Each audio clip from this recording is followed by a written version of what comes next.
कोई भी काम मुश्किल तब तक है, कोई भी काम मुश्किल तब तक है जब तक कि आपका ध्यान लक्ष्य पर न हो। इसलिए अपने ध्यान को लक्ष्य पर बनाएं। नमस्कार, सत श्री अकाल, आदाब। उम्मीद करता हूं आप सभी मस्त होंगे, खुश होंगे, मजे करते होंगे।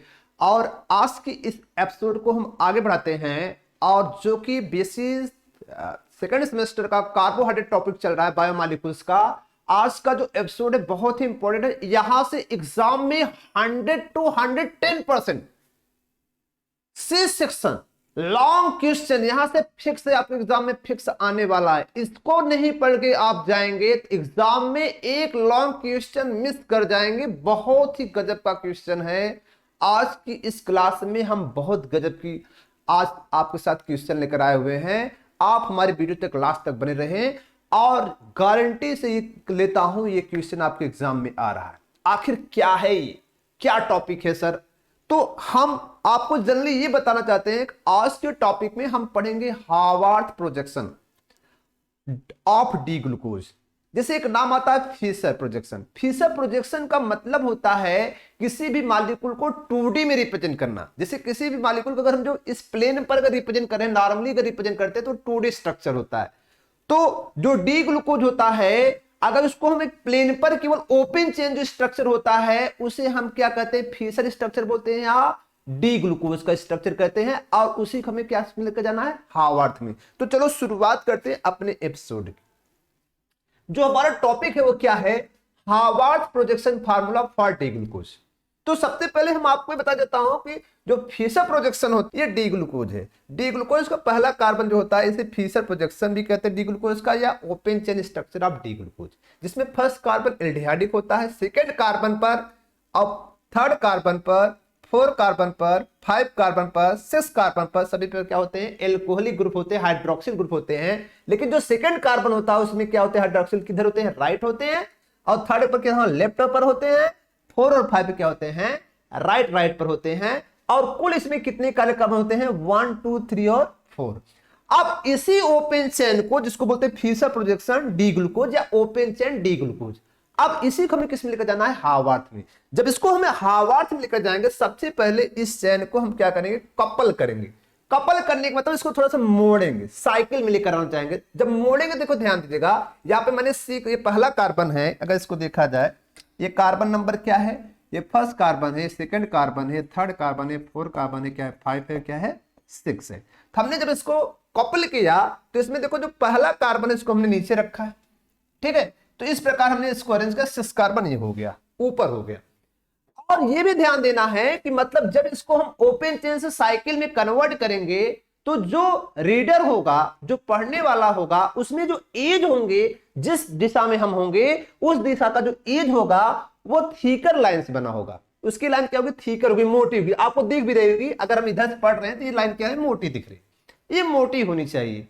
अब देखो किया क्या गया है, ये देखो ये नंबर पर यहां पे मैंने रिप्रेजेंट किया। इसमें किया क्या गया है, जो 6 और 5 कार्बन आपको दिख रहे हैं, 6 और 5 कार्बन आपको दिख रहे हैं, इस 6 और 5 कार्बन, ये भी चीज ध्यान देना, जब इसको हम साइकिल पर लेकर जाएंगे तो जो फिशर का राइट साइड का होता है स्ट्रक्चर, जो राइट साइड का ग्रुप होता है, वह साइक्लिक में हार्वर्ड में जब जाना चाहेगा तो कहां पर जाएगा, राइट वाला कहां जाएगा, बिलो जाएगा, और लेफ्ट वाला कहां जाएगा, एबव जाएगा। ये साइक्लिक जो रिंग बनाने वाले हैं, रिंग की मैं बात कर रहा हूं। तो बताओ जरा, इसमें किधर है, राइट है सेकंड कार्बन वाला, तो राइट वाला कहां पर जाएगा, नीचे जाएगा। तो देखो नीचे बनाया गया है।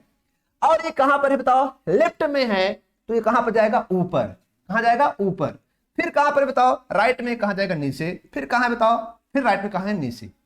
यही किया जाता है, यही किया जाता है। और इसके बाद देखो किया क्या गया है, इसमें जो आपको दिख रहा है 6 कार्बन का जो ग्रुप होता है उसको हम एक्सचेंज करते हैं। क्या करते हैं, एक्सचेंज करते हैं, किसके साथ, हाइड्रोजन के साथ, ठीक है। ये हाइड्रोजन से एक्सचेंज कर जाएगा, और ये ग्रुप क्या होगा, मतलब यहां पर क्या होगा, जहां हाइड्रोजन है वहां पर CH2OH आ जाएगा, और जहां OH है वहां कौन आ जाएगा। बस ये एक्सचेंज करना है, OH को 6 कार्बन पर लेकर जाना है, और इस 6 कार्बन वाले ग्रुप किस पर लेकर आना है, हाइड्रोजन पर लेकर आना है। जैसे हम ऐसा करेंगे तो देखो हमें कुछ स्ट्रक्चर ऐसा मिलेगा, जहां हाइड्रोजन था कौन हो गया, CH2O5 हो गया।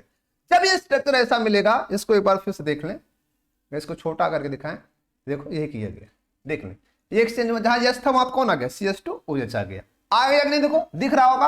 और जहां OH था वहां कौन आ गया, CH2OH, 5 के स्थान पर OH चला गया ना। अब देखो क्या होता है, अगर आपको ये दिख रहा होगा, इसको थोड़ा सा हम बड़ा ले लेते हैं स्क्रीन को। अब स्क्रीन को हम बड़ा कर दें, देखो क्या किया गया है।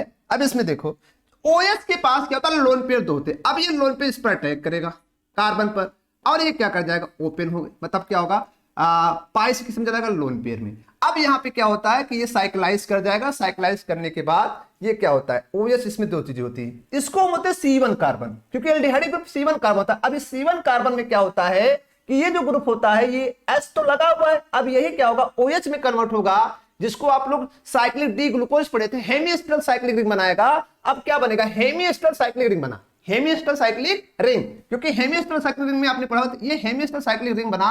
लेकिन इसमें जो C1 कार्बन है, अगर इसमें देखा जाए OH कहां पर है, बिलो द रिंग, और इसमें कहां है, एबव द रिंग। तो जो बिलो द रिंग वाला OH होता है C1 कार्बन पर, ये 1 कार्बन, ये 1 कार्बन क्या बोलते हैं, इसको बोलते हैं C1 कार्बन, किसको शो करता है, एनोमर, किसको बोलता है, एनोमेरिक कार्बन।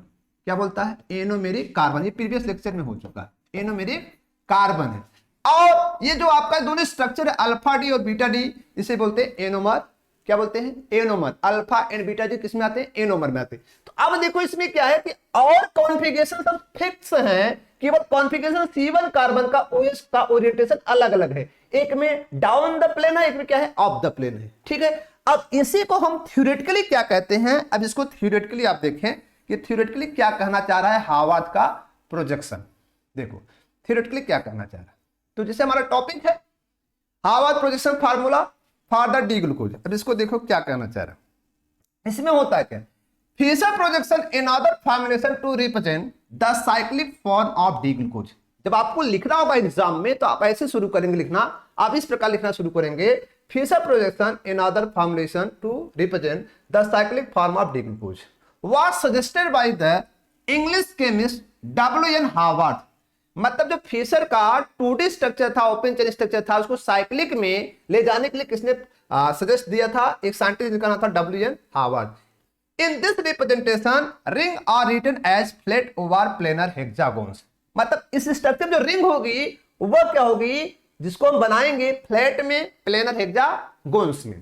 फिर कह रहा है साइक्लिक फॉर्म ऑफ जो डी ग्लूकोज है is represent in this way the lower thickened edge of the ring assume to near to the reader. अभी मैंने बताया इस साइक्लिक फॉर्म में जो लोअर होगा, अभी लोअर आप देख रहे थे, इसमें लोअर जो था उसको कैसे बनाया गया, देखो लोअर को देखो, लोअर क्या किया गया, थीकर किया गया। क्या किया गया, थीकर किया गया है, जिस साइड से रीडर होता है, लिखने वाला, पढ़ने वाला, लिखने वाला, जो भी कर सकते हैं। ठीक है, तो near to the reader the groups projected to the right in the Fischer. जो ग्रुप क्या होता है फिशर में राइट होता है, वो क्या होता है, फिशर पोजीशन राइट होता है, go below the plane of the ring. मतलब वो हार्वर्ड में कहां जाता है, राइट वाला हार्वर्ड में कहां जाएगा, नीचे जाएगा, कहां जाएगा, below the plane, below the plane of the ring. And left go above the plane of the ring, और जो लेफ्ट होगा वो कहां जाएगा, above the plane of the ring. तो देखो इसको हम पूरा देखें, अब ये दिखाएगा ना, अभी ये बताया था मैंने ना, क्या बताया था बताओ, जो राइट था वो कहां जाएगा, नीचे, और जो लेफ्ट था वो कहां जाएगा, ऊपर। बताओ ये क्या है, दूसरे कार्बन का OH राइट है, यहां पे क्या है, नीचे है। तीसरे कहां है, लेफ्ट में, कहां पर है, ऊपर है। चौथे कहां है, राइट में, कहां है, नीचे। पांचवें देखो कहां है, राइट में, कहां है, नीचे। है कि नहीं, यही है हार्वर्ड का। अब हार्वर्ड बनाने से प्रॉफिट क्या हुई, ऐसा कर देने पर फिर इसका क्या कर दिया गया, साइक्लाइजेशन किया गया, और हार्वर्ड के में 2 स्ट्रक्चर मिल गए, अल्फा डी और बीटा डी। और C1 कार्बन क्या, एनोमेरिक कार्बन होता है, और ये दोनों को हम क्या बोलते हैं, एनोमर बोलते हैं। क्या बोलते हैं, एनोमर। अब फिर नीचे क्या कह रहा है, हार्वर्ड प्रोजेक्शन और normally used to represent of the different anomer of glucose. जो हार्वर्ड होता है वो डिफरेंट एनोमर ऑफ ग्लूकोज को रिप्रेजेंट करता है। और तीसरी बात आप ध्यान दें कि अगर इसमें आपसे कोई प्रश्न पूछता है अल्फा डी ग्लूकोज और बीटा डी ग्लूकोज कौन ज्यादा स्टेबल होता है, तो यहां पर भाई स्टेरिक हिंड्रेंस, दोनों बड़े बड़े ग्रुप हैं, यहां पे क्या होगा, जो स्ट्रेन होता है अल्फा डी में ज्यादा होता है, बीटा डी में कम होता है। और स्ट्रेन कम होने की वजह से जो बीटा डी ग्लूकोज होता है वो अल्फा डी से क्या होता है, ज्यादा स्टेबल होता है। और यही वजह होती है नेचर में जैसे अल्फा और बीटा डी दोनों ग्लूकोज को अगर देखा जाए तो इसका जो परसेंटेज होता है अबाउट 64% होता है, इसका कितना होता है 36% होता है इन डी ग्लूकोज। डी ग्लूकोज के अंदर अल्फा और बीटा डी की अगर बात की जाए ज्यादा अमाउंट में कौन पाया जाता है, बीटा डी ग्लूकोज पाया जाता है। तो बताओ जो मोर स्टेबल मोर अमाउंट, जो मोर स्टेबल होता है वो ज्यादा अमाउंट देता है।